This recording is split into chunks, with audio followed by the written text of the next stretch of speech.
Değerli yoldaşlar, Qədiroğlu'nun qarşısındadır ağaçların kəsilməsi. Bu biri, ikisi, üçü. Bu da ekologiyançilərdir, indi biliblər gəlirlər cərimə yazmağa.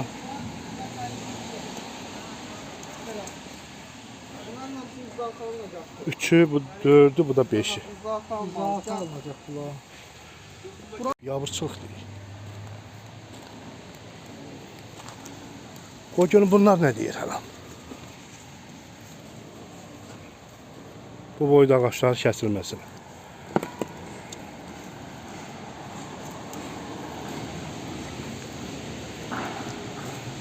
Qaqa, siz də ekologiyançilərsiniz. Təzə bilmirsiniz bu məsələnin kəsilməsini, yoxsa nədir? Bu qanunudur, yoxsa nədir? Qeyri-qanunudur. Qeyri-qanunudur. Gəlmişik, ölçüb, haqq tərtib edirik.